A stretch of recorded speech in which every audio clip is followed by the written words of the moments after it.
Hi, this is Charles Hoskinson broadcasting live from warm, sunny Colorado. Always warm, always sunny, sometimes Colorado. Today is November 11th, Veterans Day, 11/11. It's a very special day. It's a day that means a lot to my staff, a lot to me. And I figured I'd make a video before I go home to talk a little bit about the industry and also the FTX issues. As many of you know, FTX has collapsed. It's declared bankruptcy and it's going to be unable to honor its obligations. It went from a crypto empire that spanned from Solana and Polygon all the way to Masari and everything in between to basically a existential threat to the stability of the cryptocurrency ecosystem in about 48 hours.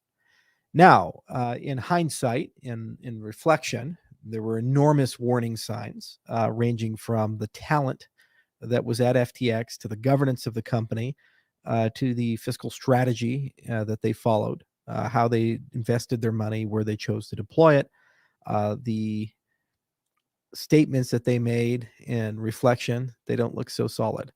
And this is generally what happens when you have regulated businesses that are in a position of trust led by kids who have no experience. It's okay to have young entrepreneurs and it's okay to have inexperienced people have great visions and dreams and pursue those things. But the first thing that happens when you're a young entrepreneur, because I'm still young and I was very young when I entered this industry, is that once you're given money, you have to bring together a diverse team of people and have that team of people work with you to build something great. If you look at IO, my CFO has over 35 years of experience on Wall Street. He was chief operating officer at Mizuho. He was personally responsible for hundreds of billions of dollars of various commodities and other things at the trading desk he was on and the regulated financial institutions he was at. He's a very experienced guy. General counsel, is a JD MBA, a senior partner at a law firm when we hired him, and went to Wharton, went to many places. He did the Overstock stock offering for crypto, did a lot of stuff, and is one of the domain experts in the merger of traditional law and cryptocurrencies, as well as the regulatory intersection. Within our circle, we have advisors, external, internal, and people that have lifetimes worth of experience on strategy, marketing, operations, and everything in between, who have been accountable for billions of dollars. We're not a regulated business. We're just a cryptocurrency protocol developer. You need this plus plus if you look to things like a exchange or a trading desk or something where you have a fiduciary responsibility for other people's money. It's axiomatic, and it's the first thing you do as an entrepreneur. Now, the absence of this doesn't necessarily mean that you're going to fail or not be able to survive. You can certainly find ways to rise to occasion, but it's definitely true that on average, if you need surgery, it's probably a pretty good idea to go to a qualified surgeon instead of somebody who stayed at a Holiday Inn Express. And too much of this has happened in the industry, whether we look at Celsius, whether we look at Mt. Gox and the qualified people there or lack thereof. We look at any of these institutions that have failed. Generally speaking, when you look at it, it's a people, procedure, and process problem as much as it is a flawed business idea. Standards, regulation, and oversight do tend to help from the perspective of forcing you either through soft power like SROs and memberships and hard power through explicit regulation in getting at least to that statement of safety. It is important to point out that this was not an unregulated business. And there's been enormous amounts of discussion about, well, how should cryptocurrency react? Look at the unregulated cryptocurrency. This is frankly a centralized business failing. Bitcoin was not hacked. Ethereum was not hacked. Cardano was not hacked. None of the big chains were hacked. Crypto didn't fail. People failed. People in positions of trust. At the end of the day, as much as we like to believe in the principles of cryptocurrency, This had everything to do with people putting their money in centralized exchanges and organizations entrusting centralized businesses to do something on their behalf. That's the very industry we're trying to get rid of with the cryptocurrency space. Unfortunately, it's going to now be conflated, and there's a very high possibility that the fallout of this will be new legislation. Hopefully, decent legislation, but there's a strong possibility that it won't be. As members of this industry, we're just going to have to live with it, and we're going to have to figure out ways to integrate and deal with it. But this is unfortunately the consequence when you have people who don't know what they're doing get into positions of power and trust and create cascading and catastrophic damage. This is just the tip of the iceberg. If you look at the financial relationships that FTX had, as we go down the list, it could create a cascade of insolvencies. And unfortunately, crypto doesn't get a bailout. Our competitors do. TradFi lives with that every day. They'd already be calling up their buddies in government saying, how big of a check can we haggle over? With crypto, we don't get that. We just get the privilege of cleaning up the mess and then being blamed for it and having to deal with the financial outcome ourselves. Now, I do believe this is not going to kill cryptocurrency. I do believe that our industry will be much stronger in the future. And I do believe that our best days are still ahead of us. This said, I do believe that unlike Mt. Gox, unlike Celsius, unlike Luna, and past events, FTX does have the unique property that it could end up being the straw that breaks the camel's back and changes, at least in the short to midterm, how cryptocurrencies work in America. In particular, changes the appetite lawmakers have for giving the industry a pro-growth freedom mandate. We could look at a world where non-custodial wallets are no longer permitted in the United States. We could look at a world where every cryptocurrency except for Bitcoin is labeled a security and forced to comply with onerous regulations which will rob them of liquidity and not provide any consumer protections or investor protections. If you believe that they do, I will remind you that a huge amount of tech stocks are down 90% this year. And I will remind you that Bernie Madoff ran a regulated entity. So don't believe for a moment that additional regulation, if blindly applied, is going to solve any particular problem for the industry. But now that is a possibility. It is also a possibility that we could see a mass consolidation of the regulated infrastructure in this industry towards the hands of just a few players who will then form an oligarchy, which is not possible to displace and will basically end the American cryptocurrency marketplace as we used to enjoy it. Now, I'm not saying this will happen. I'm saying that the probability of these types of things happening is now greater as a direct result of the failure of FTX. The reason being is that unlike Celsius and Luna, the principals at FTX had a direct relationship with many politicians in Washington, D.C. Already on Twitter, you may have noticed many pictures of politicians, mostly on the left, but some on the right, and Sam Brinkman and his cohorts. He made no small deal out of the fact that he was dumping millions of dollars into elections and into influence and lobbying to try to push through specific legislation. That meant that there are a lot of politicians who now don't want to have that relationship, and as a result will probably try to scrub it by becoming unnecessarily harsh on cryptocurrencies as a predictable reaction. That's why the needle's moved a lot, in addition to the consumer losses that are going to occur, the institutional losses that are going to occur, and potentially the set of cascading failures that can occur. This industry doesn't seem to have learned its lesson. The YouTube podcaster class that mock the Cardanos of the world and talk about how stupid we are and how small our TVL is and these types of things. They continue to be arrogant and petulant. They continue to peddle snake oil advice. They continue to recommend people dump large sums of money into completely unvetted programs and projects. It is what it is.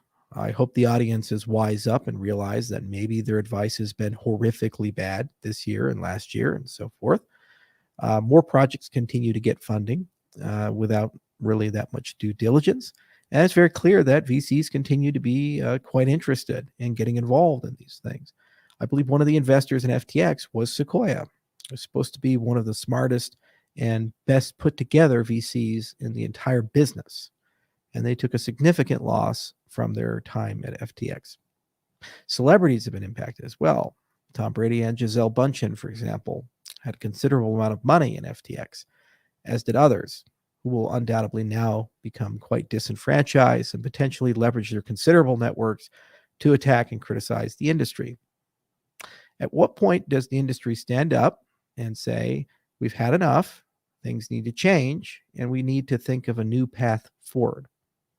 For our part, the mission is unchanged. The approach is unchanged because this is what we think everybody should be doing. Come the 18th, in just 7 days, I'll be in Scotland. There, we're going to announce the Edinburgh Decentralization Index to begin measuring the decentralization of cryptocurrencies. We do recommend that best practices for the operations of exchanges be set forward and people start following them. We do recommend that also in DeFi, we get a lot more honest about what can and cannot be done as an industry and start coming together on basic standards for this type of thing. Smart contract security standards and symmetrical functionality standards. I hope people begin to wise up. I also hope that people understand that nothing is for free in life. You cannot get massive returns and massive yields. They have to come from somebody. Not too long ago, last year, I criticized the big surge of Doge, not because I had anything against the founders of that project or the people participating in it, but because it so perfectly epitomized the attitude of get rich quick. Every single person I knew who was purchasing that currency was doing so because they had a mistaken belief that they could double, triple, quadruple their money in a matter of days, weeks, or months. And the vast majority of them lost it. That is a mentality which will end the cryptocurrency space if it's preserved and maintained. It has always been the goal to focus on our side of the aisle, use and utility and adoption, and the fact that this really is an industry that can fundamentally transform and change things. There is no other way. If you get hurt in a place like Congo or Burundi, or while skiing in Aspen, and you live in Canada, for your medical records to be seamlessly transmitted while you're unconscious to the doctors trying to take care of you there.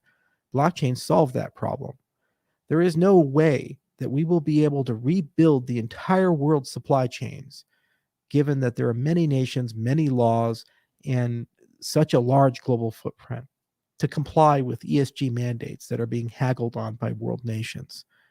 There is no way that we can ever get to a point where every person is banked. Every person has an identity that they own themselves and has the ability to seamlessly move between one financial system and another without blockchain technology and cryptocurrencies. And you cannot separate the two. If you have blockchains without cryptocurrencies, you have companies, big multinational companies like the Microsofts and Apples and Googles and transnational bodies like the BIS. I didn't sign up to build Apple's next product line. They can do that themselves. I signed up to build protocols that give everybody freedom and liberty. To remove the token from blockchain technology is to just functionally hand those who already have the means to continue to have, as opposed to doing something different. Protocol economies, resource-based economies, this idea of combining both of them together give everybody freedom if it's done correctly. The problem is that many people in this industry seem pathologically addicted to taking advantage of people's trust in a better future or desire for a better future in exchange for a quick exit. And FTX is just yet another example of that. I've heard unconfirmed rumors that they use client funds for their ventures, which is no better than what Bernie Madoff did. We will see as the forensic accountants and government investigations begin tearing apart the legacy of that organization. We'll get a better understanding very quickly about how bad it was and what they did. This should prove the need for cryptocurrencies. We don't need more leaders. We don't need more companies. We don't need better regulation. We need to change the way the game works, because human beings at the end of the rainbow are terrible in positions of trust at being able to maintain virtue. No matter who they are, eventually, somehow, some way, through some mechanism, whether it be money, ideological concerns, some sort of blackmail or compromise, or just their own ego, they will in some way, some form, become an agent for bad instead of good. Thus, we must put our faith in things that cannot change. And because natural law doesn't govern social systems, we need blockchain technology in order to enforce that upon us. We need to have an artificial law of physics, of social physics, blockchain, to help us through. That's why I signed up for this industry. That's why I'm here. Not to have all the blocks in a blockchain be OFAC compliant, not to have everything be permissioned, not to have everybody have to go through KYC to do something. That's somebody else's dream. It's more in line with the people that want to feed you insects and say that you should own nothing. I signed up to give people liberty and freedom, and our industry has to focus on that.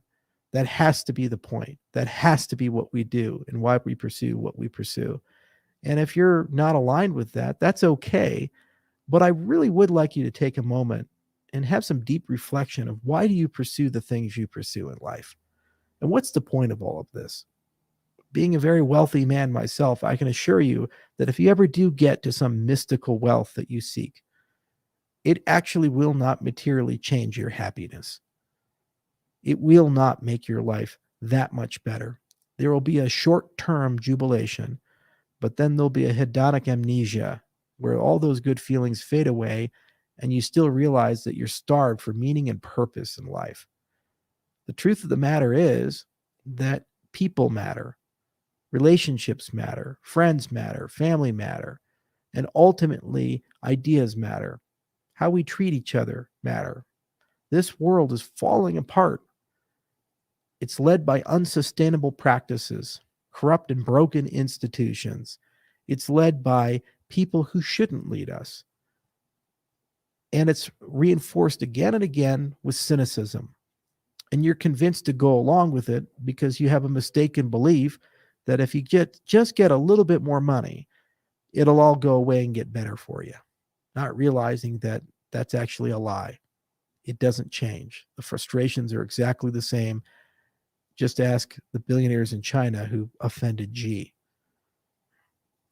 So when we look to the future, the power of cryptocurrencies is the first time in any of our lives we've actually had the ability to make a difference, to do things differently, to think differently, to change the way that the game works, to change the way that we can achieve great things. We can fundamentally transform everything from how we vote to the notion of our identity, to take back our privacy, and even change the whole models of how businesses work. We can get rid of presidents and CEOs. We can own a little bit of everything, and we can all prosper together. I don't want to see that dream fade because the avarice of the few somehow derailed it, and it put us into a very dystopian viewpoint. The next 6 months to 9 months are going to be pretty critical for this industry, for all of us. And we really have to dig deep and ask ourselves why we're here and why we're fighting and what we're fighting for. And we have to really come to terms with the fact that this industry was born with an idea of liberty and freedom, and that's being rapidly lost. And there's not many of those threads left as we look to all the projects out there, the custodians and actors involved, and how the industry's materialized and matured. Anytime there's a crisis, an event, something bad that happens, it's an opportunity for all of us to return to first principles, or it's an opportunity for us just to simply throw up our hands, become cynical, and give up. I'm not going to give up. I'm going to return to first principles because that's where I live and I'm most comfortable with. Tomorrow, it's just another day. Sunday's just another day. Monday's just another day, and it's a reset. It's an opportunity to try to do your best. There's a lot of code to be written, a lot of papers to be written, and ultimately a lot of people to persuade that this way of doing things long term is the best way. We will encumber as an ecosystem more criticism over the next 6 to 9 months than we have ever received before from all the usual suspects, the media, politicians, and many people in the mainstream who have very legitimate clauses because many of them have lost money or know people who have lost money. And they're filled with anger and they want to lash out. In some cases, they were defrauded and scammed.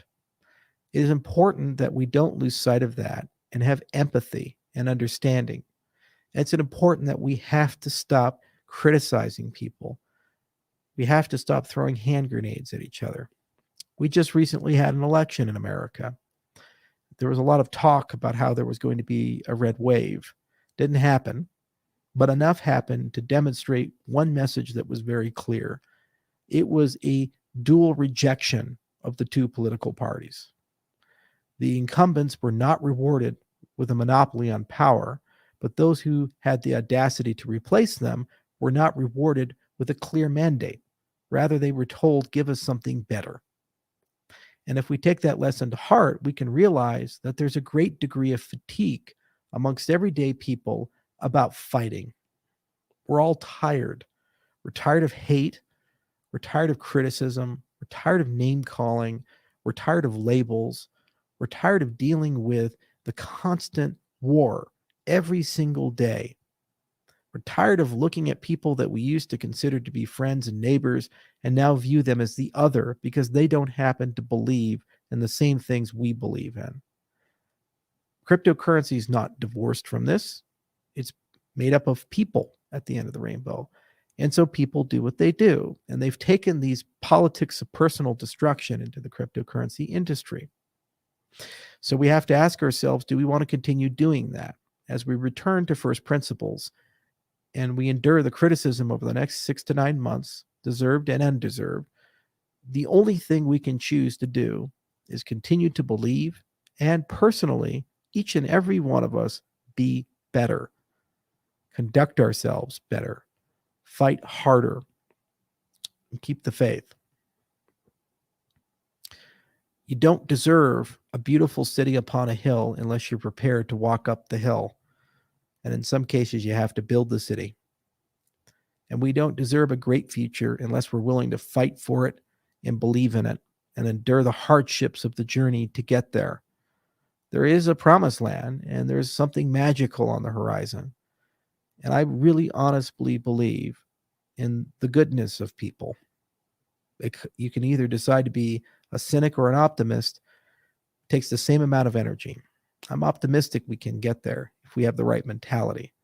And FTX is a waypoint. It's a crossroads. This, rolled up with all the things that have happened this year, is a lesson of what not to do. And we just have to ask ourselves how to do things differently. At least with Cardano, we do have a path forward. Very shortly, next week, we'll be talking about the MBO and the governance of Cardano, the Age of Voltaire. Two great events, Scott Fest to open up a bunch of labs and celebrate our great collaboration with the University of Edinburgh, and the Cardano Foundation's Cardano Summit. We'll be at both. And there it's an invitation for the community to work with us to build a substantially better governance layer than any cryptocurrency has ever enjoyed and harness the power of our community. This will only work with the tireless participation of each and every one of you and the moral character for each and every one of you to rise to the occasion, listen, learn, and assist each other, and treat each other with some empathy. We need to do that, and we need to be better. And only when we are a model for the rest of the industry do we have the right to lecture the industry on them being better. And I think we can. So let's look to 2023 as the year of Voltaire and the year to show the cryptocurrency industry what needs to be done. And once we've won that fight, to show the world how to do it. Rick McCracken often says we're going for number one, and I honestly do believe we have a shot at it. And what going for number one means to me is that we become the world financial operating system, and we give everyone economic identity and bank all the unbanked. And as a direct result of that work, we change everything, and we all play a fairer game. I think we can do that, but it's your decision as much as it is mine. There's no one who's going to do this for you. Crypto is not a game of wait and see, buy and hold, and magically it'll happen. It's a participatory sport. You have to get dirty. You have to get off the bleachers, get into the game. You have to go for the ball. And each and every one of you has a part to play, something to do, something to build, something to learn, because this is as much yours as it is mine or anyone else's. And only together will we actually get there. Apart, we won't. It will fail. And that is the lesson of Luna, FTX, Celsius, and all the things that came before and unfortunately will come after. I hope we can do this together, and I believe we will. Thanks for listening, everyone.